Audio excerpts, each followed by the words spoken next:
नमस्कार, मैं आपके साथ कहकशा और आप देख रहे हैं पीआरबी। हमने आपको पिछली वीडियो में दिखाया था कि किस तरीके से एनडीए में फूट पड़ती हुई नजर आ रही है। जी हाँ, एनडीए गठबंधन के जो साथी पार्टियां हैं वो अब बगावती सुर अपना रही हैं, जिसमें हमने आपको नाम बताया था चिराग पासवान का।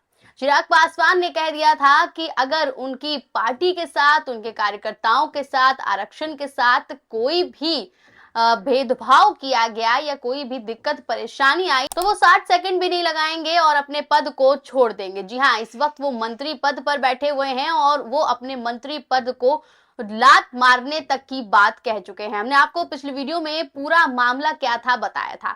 अब हम आपको बता दें कि एनडीए में एक और पार्टी जो है बगावती सुर अपना चुकी है और ये पार्टी कोई और नहीं बल्कि जेडीयू है। जी हाँ, जेडीयू यानी कि नीतीश कुमार की पार्टी। और एक बड़ा बयान नीतीश कुमार की पार्टी से सामने आया है, जिसके बाद तो बवाल मचा हुआ है, हंगामा मचा हुआ है और हर तरफ ये खबरें छाई हुई हैं कि अब लगता है एनडीए कहीं ना कहीं टूट की कगार पर है। पहले ही अंदाजा लगाया जा रहा था, जब से ये बैसाखी की सरकार बनी थी तब से कहा जा रहा था कि भैया नरेंद्र मोदी ने दो लोगों के सहारा लेकर, दो लोगों का कंधा लेकर ये सरकार बना तो ली है, लेकिन सरकार ज्यादा दिन तक चल नहीं पाएगी। अभी हरियाणा के चुनाव हैं और इस वक्त जिस तरीके की खबरें बीजेपी के लिए आ रही हैं, जिस तरीके की मुश्किलें बीजेपी के लिए पैदा हो रही हैं, जिस तरीके की मुश्किलें जो है प्रधानमंत्री के कुर्सी के लिए पैदा हो रही, ये वाकई मोदी और अमित शाह की नींद उड़ाने के लिए काफी है।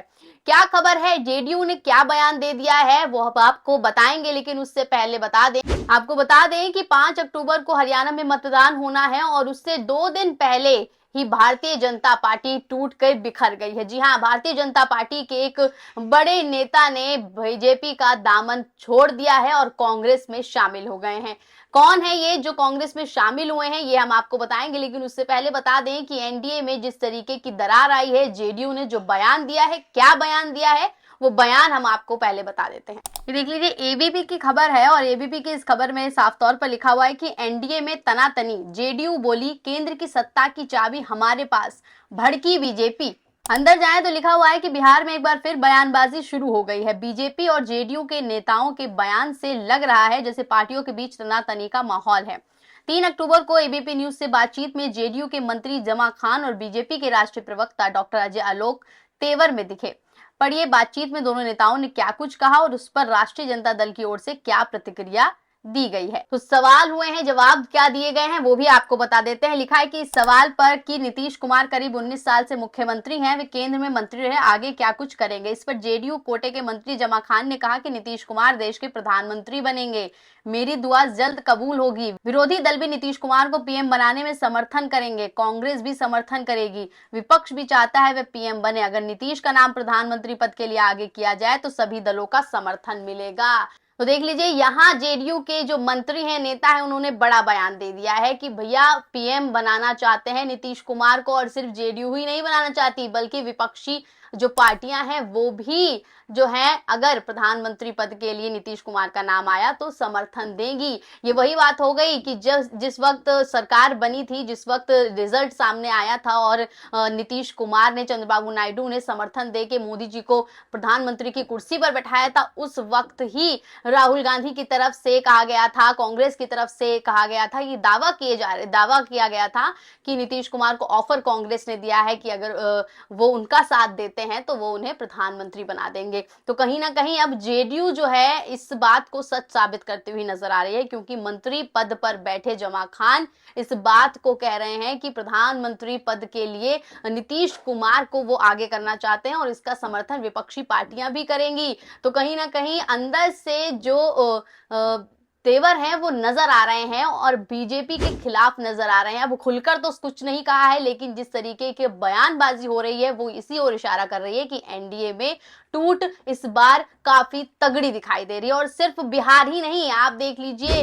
कि महाराष्ट्र में भी टूट की जो है लहर देखने को मिली है, टूट की एक लड़ाई देखने को मिली है। आपको बता देते हैं कि महाराष्ट्र में किस तरीके से सीएम शिंदे जो हैं वो अमित शाह, तो देख लीजिए खबर भी मौजूद है, खबर पर नजर डालते हैं और बताते हैं किस तरीके से सीएम शिंदे जो है अमित शाह की बैठक में शामिल नहीं हुए हैं। देख लीजिए, एबीपी न्यूज ने बाकायदा पोस्ट किया हुआ है और वीडियो भी शेयर किया है। लिखा है कि ब्रेकिंग, महाराष्ट्र में टिकट बंटवारे को लेकर एनडीए में कलह, अमित शाह की बैठक में शामिल नहीं हुए सीएम शिंदे। तो देख लीजिए किस तरीके से अब महाराष्ट्र में भी टिकट बंटवारे को लेकर जो है कलह मच गई है। सीएम शिंदे जो है वो अमित शाह की बैठक में शामिल नहीं हुए हैं, तो कहीं ना कहीं महाराष्ट्र में भी भारतीय जनता पार्टी को बड़ा और तगड़ा झटका लगता नजर आ रहा है। पहले बिहार में किस तरीके से जेडीयू बगावती सुर अपना रही है और अब महाराष्ट्र में भी शिंदे गुट बगावती सुर अपना रहा है। और यही नहीं, आपको बता दें किस तरीके से हरियाणा में एक बड़ा तगड़ा झटका लगा है। 5 अक्टूबर को मतदान होने और मतदान से पहले 2 दिन ही पहले केवल जो पूर्व सांसद है भारतीय जनता पार्टी के, उन्होंने कांग्रेस में शामिल हो गए हैं, भारतीय जनता पार्टी का दामन छोड़ दिया है और राहुल गांधी के आगे हाथ जोड़ते हुए नजर आ रहे हैं। उसको लेकर देख लीजिए खबर भी मौजूद है। खबर के अंदर जाएं तो लिखा हुआ है साफ तौर पर, देख लीजिए। एबीपी न्यूज ने ट्वीट किया हुआ है। लिखा है कि हरियाणा विधानसभा चुनाव के बीच भाजपा को बड़ा झटका लगा है। पूर्व सांसद अशोक तंवर कांग्रेस में शामिल हो गए हैं। महेंद्रगढ़ में राहुल गांधी ने उनको पार्टी में शामिल करवाया।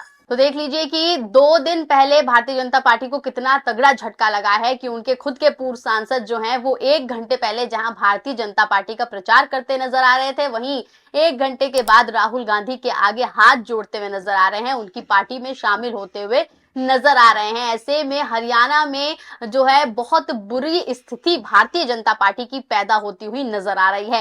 कांग्रेस को लेकर जिस तरीके का हो हल्ला हरियाणा में हो रहा है, उससे मोदी जी और अमित शाह की तो वैसे ही टेंशन में नींद उड़ी हुई है। साथ ही अब जिस तरीके से उनकी खुद की पार्टी के लोग जो है बगावत कर रहे हैं, उससे उनकी नींद और भी ज्यादा उड़ सकती है। साथ ही उनके कुछ पार्टी के ऐसे भी लोग हैं जिन्हें टिकट ना मिलने पर निर्दलीय चुनाव लड़ने का फैसला किया और उन्हें पार्टी से निष्कासित तक कर दिया गया। तो कहीं ना कहीं देख लीजिए कि महाराष्ट्र हो, हरियाणा हो या बिहार हो, हर जगह से भारतीय जनता पार्टी को मायूसी ही हाथ लग रही है। हर तरीके से भारतीय जनता पार्टी के लोग उनसे ही बगावत करते हुए नजर आ रहे हैं। अब आपको बता देते हैं कि भगत राम जो है वो जो हर वक्त अपने फनी वीडियो से एक तर्क देते रहते हैं और एक तरीके से कह लीजिए कि मजाकिया अंदाज में जिस तरीके से वो भारतीय जनता पार्टी के बारे में बोलते हैं, वो उन्होंने भी किस तरीके से इस बार भी काफी ज्यादा मजे जो हैं वो भारतीय जनता पार्टी के ले लिए हैं, अशोक तंवर के भी ले लिए हैं। उन्होंने देख लीजिए ट्वीट किया है और लिखा है कि ये तंवर साहब 1:30 बजे बीजेपी सरकार बनवा रहे थे और 1 घंटे बाद राहुल गांधी के सामने झुके खड़े थे।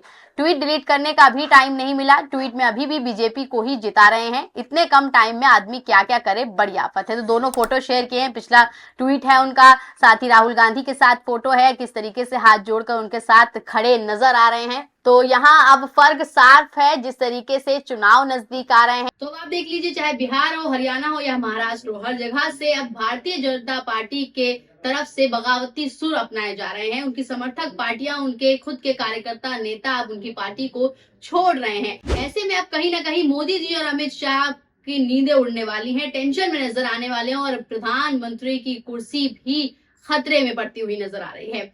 आपकी इस पूरी वीडियो पे क्या राय है, हमें कमेंट के जरिए जरूर बताएं। बाकी ऐसी और भी तमाम खबरों के लिए बने रहिए पीआरबी के साथ। धन्यवाद।